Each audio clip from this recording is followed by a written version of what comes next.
Welcome, amazing people, to the journey once again. Today, we are with an amazing personality, a retired midwife, and I hope to see you glued down on your seat because her story will blow your mind. Sit down, come on, let's go and learn. Yeah. Welcome, amazing people, to the journey once again. Today, we are with an amazing personality, a retired midwife who has brought countless lives into the world and affected many families in a profound ways. Hello, madam. Good afternoon. Afternoon. How are you? I'm fine, please. How is the work? We are doing well, please. I hope you are going on with your projects. Yes, please. That's fine. Thank you for honoring our call to support this project. To begin with, can you kindly tell us a bit about yourself? Okay. Well, I may say I'm called Rosina Amable or Vicencia Rose Amable, and I will tell you why I changed the Vicencia later. Okay. Okay. I was born in New Tafu in the Eastern region in the year 1st November 1948 precisely, with Paul Amable and Elizabeth Amable, all of blessed memory. They were all, and they are all native of this town, precisely. And as time goes on, you know, as child we grew out there, and we were taken to RC primary school at Tafo Roman Catholic School, when we had our education there, and up to Form 4, with my 7 siblings. Wow. Yeah, we were 7. We were 14, but we were 7 in Tafo. Okay. And then the rest were with their parents in various places, because my father had 3 wives. Wow. One from Georgia, one from Piki, and one from Georgia here. So it seems we split it out when we were getting older and older. That's a huge family. Yeah, it's a huge family. So my next question is, what inspired you to become a midwife? Oh, wow. You know, when we completed, unfortunately, my mother died in the year 1960. So because of that, I was the late person who went to school to have my education. By then, all my siblings have gone to various places. Some went to poly, some went to commercial college, some went to the university by then, and then some went to work at the Cocoa Research Institute. So I was left because my mother died earlier. I was asked by my father to stay on in the house to care for my siblings. So actually I didn't have my education earlier. Because of my siblings. I have to stay in the house and then take care of them. Well, I couldn't deny it, because my mother died and the children were my sisters, my brothers were very, very young. So because of that, I told my father I was staying behind and take care of them. So that's where the inspiration of caring for children. For children, actually. Okay. So I had that inspiration, caring for children. They will go to school, and when they go to school, I have to go take care of the house, clean the house. After that, I go to the market to do my shopping, come back and cook for them. Wow. And by then, you know, we go to school twice. They go in the morning and afternoon, and I was always in the house to care for them. That's amazing. So when they come back in the morning, in the afternoon, I cook for them, I give them food, and they go back to school and then come back as late as 5 o'clock. Wow. And I was able to endure it, and I enjoy it because my father was so lonely, and I have to be the one to raise the family. Yes, and it was just like he was just like my wife, my husband, and my father was just like your husband. my husband. You are the wife of the house. Exactly. There was nobody in the house, so we all kept the house going. That's amazing. So when it reached my 18, I told my father I have to get something doing. I can't be in the house because most of them left earlier to various places. So I was left with 3 of them. So I asked my father if I can go back to school. Okay. Because all my children, my brothers and sisters have now gone to school, various places. I was alone in the house. So he said, wow, you want to go to school? I said, yes. He says, I cannot go now.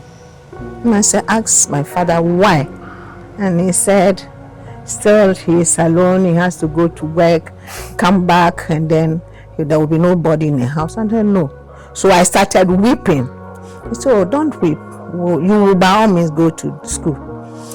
So we were there one day when she came back from work and told me my uncle Ben and Papa Andres Avogbada said they have vacancy at St. Anthony's Hospital. Wow. So I should come down. You could see the the happiest. I was the happiest lady in that house that day. So he called me in the hall and asked me whether I can do it, the nursing. I said yes. I like the work, the nursing work. I like it so much, so I can go. So he gave me time. They called and then they said I should come. And that was in the year 1972. Wow. Says I should come. By then, Dr. Deboekri was at the St. Anthony's Hospital, White. They were there with the Reverend sisters.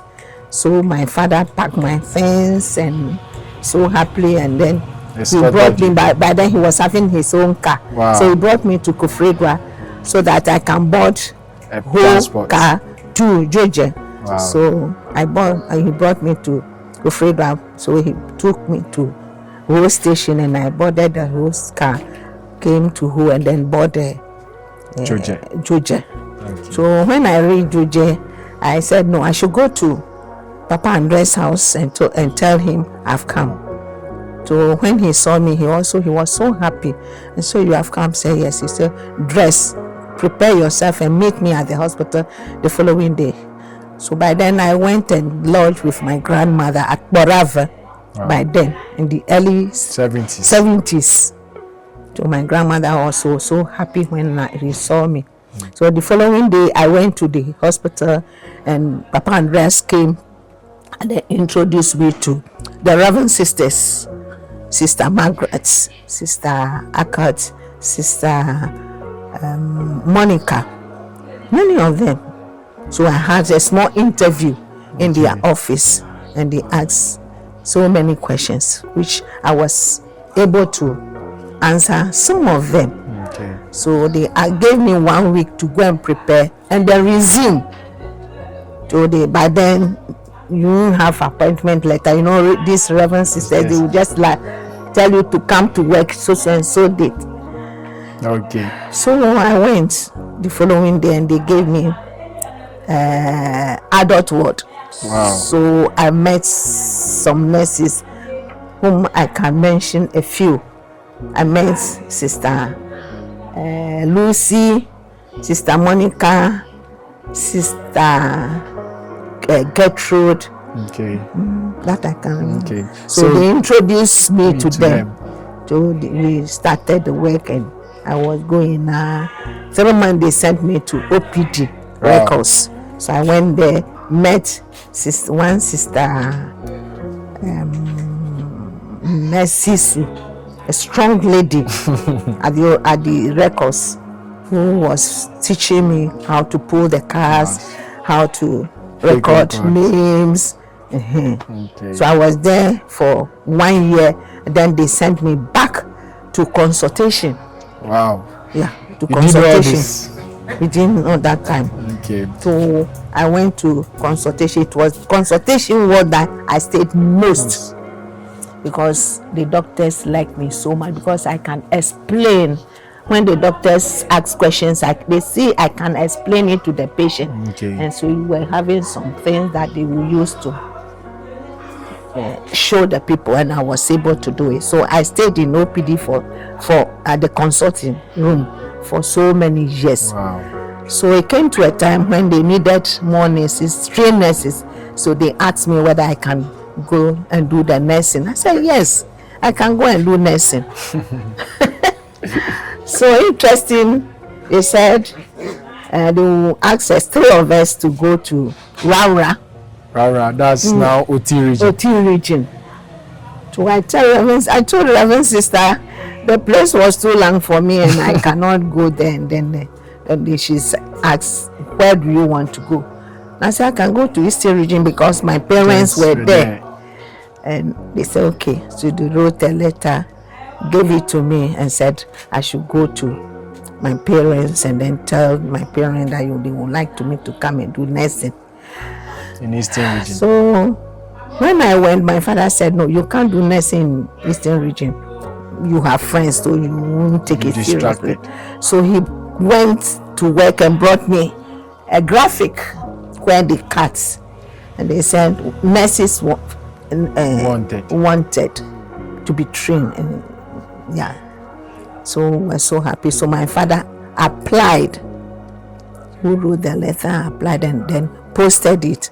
It wasn't 2 weeks when I got a letter that I should come for interview in APAM nursing training. It was there that I started my nursing career. That's amazing. So my that next was question, in the year 1975, thereabouts. Wow. So I had a course there 2 years, came back to St. Anthony. Wow. So I was working with St. Anthony. Then, marriage problem. I have to get involved. I have to have children. So in fact, instead of me staying at the work to get married, I left the work, rather went and stayed at home. As a housewife. Oh, Charlie. So I stayed in the house. I was pregnant, had my first child, second child. But then my husband too was in Accra. He was going and coming. I said, no, I can't stay in the house like that. So I wrote a letter back to St. Anthony to be reapplied. Okay. So they know me very well. So they called me and then reinstalled me again as a nurse, as a enrolled nurse. Wow. I was there when it was 2-3 years when this Agege problem came in. My people were going to Agege, so they asked me to join. I said, no, I can't go to Agege because my father was in the house. I have to take care of my father because he's old age man. I won't go. They forced, and I said, no, I'm not interested. Okay. So I stayed at the hospital quarters and was going to my father to take care of him. Until some years when I said, no, I want to continue my course. But then my friends have already gone to Agege. That is currently Nigeria. But then Dr. Dagby, his blessed memory is dead. He asked whether you want to do anesthesia because there was no anesthetist at the hospital. I said, why? By then they've sent me to theater and was working at the theater as a theater nurse. So I told Dagby I would like to go. He said, okay. Then we'll go and see administrator by then, one Mr. Nyambu. So we went and then he said I should apply. We applied. It was Dr. Dagby himself who took me in his car to Agogo for anesthetist course. So I went there for 1 year. We were doing it 1 year. I went and completed in 1985. Wow. 1985. So he came and then brought me back to Juja. So I was paying in theater for so many years. Because there wasn't any anesthetist until they brought the anesthetist, and they came and they were going. Some came to do 2 years, some 4 years, and he left, and I was left alone at the theater as an anesthetist, and I worked because I love the work. Yeah. I like the nursing work, so I stayed there for so many years, and then until such a time that I said, no, one day I'll be retiring.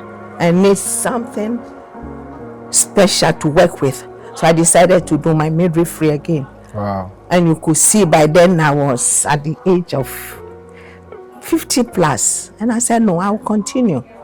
There's no limit for education.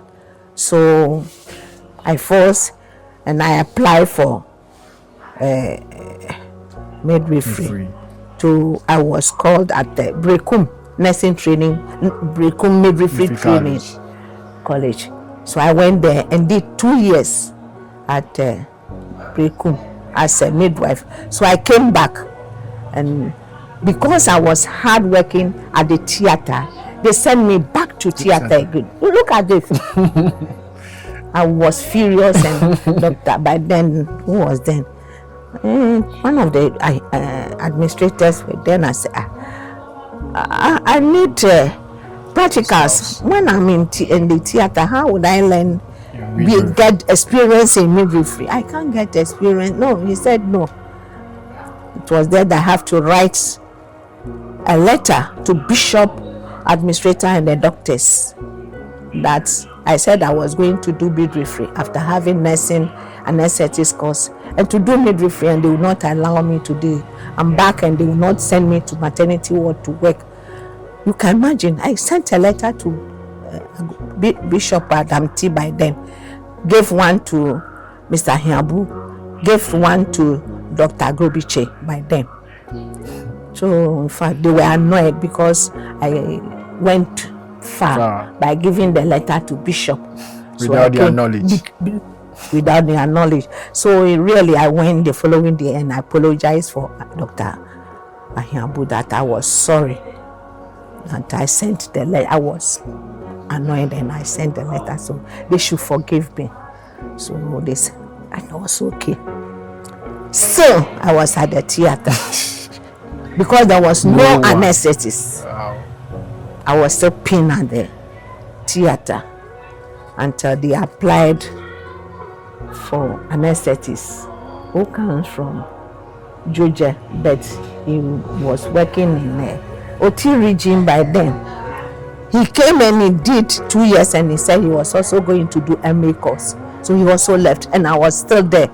And I said no. I went back to administrator and told him, what's wrong with me? Don't they like me to do the midwifery? They don't want, but they need somebody at the theater too. You know, I wasn't happy, but still, because of the work, I have to do it.